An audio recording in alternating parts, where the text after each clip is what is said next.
My name is Natasha Nyanin. I'm a writer. I'm a style enthusiast. I'm a baker. I seek beauty all around the world and I live to share it. Beauty is my ecstatic flash. I want to tell you a story about a time when I wore a gown in the Sahara Desert. I was traveling through Morocco after having spent some time in Sicily for a dear friend's wedding, and I was accompanied by a very good friend of mine as well, Farida, and I convinced her after much tooth pulling to trek from Marrakesh to the Sahara with me. In planning the trip, knowing that I was going to be in the desert, I knew that I wanted to carry the ocean with me to the desert. I wanted to wear something blue and juxtapose that against the cinnamon sands of the Sahara.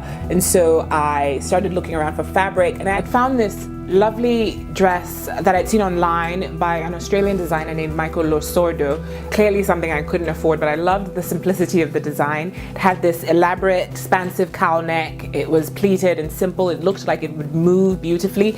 And I thought, I need to have this made in blue so I can wear this in the Sahara. So I went to my spot, Gail K Fabric on Cheshire Bridge, and there it was, royal blue, pleated silk chiffon, done and done. So I had a friend who was going to Ghana, pack up the yards and yards of fabric to take for me to a seamstress there. My friend Gail tells me that I run a couture pony express because I'm constantly shuttling fabric and clothes between here and Ghana. And so Jane and I are texting, we're going on via WhatsApp and text, like getting the rubric of the dress down to a science. Like, I need it to look like this and I want it to fall this way, and then have the dress shuttled back over via somebody else who was coming from Ghana to the States, bring the dress back over just in time for leaving on my trip.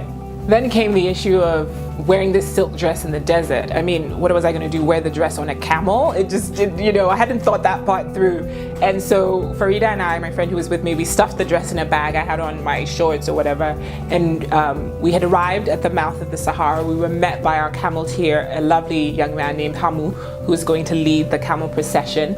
And we told him, when we get to a prime location for photos, let us know. Because, certainly it was a manufactured moment, but at the same time, in as much as it was a manufactured moment, it's the moments that you don't choreograph that are the most magical when you're traveling. It was one of those moments. We get to the prime location and he tells us that, this is the location. So now I have to change in front of this 14-year-old camelteer, and the wind's blowing every which way, and I'm pulling this dress on and it's flipping in all directions. I'm pretty sure he was flashed a number of times, not the kind of ecstatic flash that we were going for, but changed, and we're trying to get these pictures. Farida is not a professional photographer. She's, I just pushed my camera on her and said, take pictures. And the wind's whipping the dress against my face. I thought the pictures were going to turn out terribly because she's yelling at me, stand still, do this, do that. And he's just sitting in the corner laughing.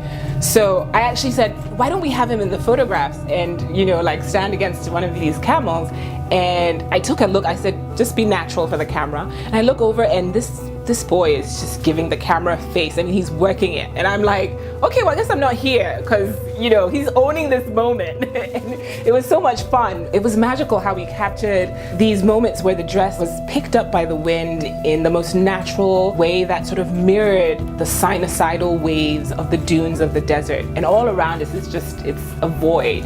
It's not an everyday thing to be in a place that's almost completely void of life, if you will, but that makes you feel so very alive and so very much a part of a wondrous planet and just existence. That was what I expected, and I felt it 1,000 times more than I could have expected.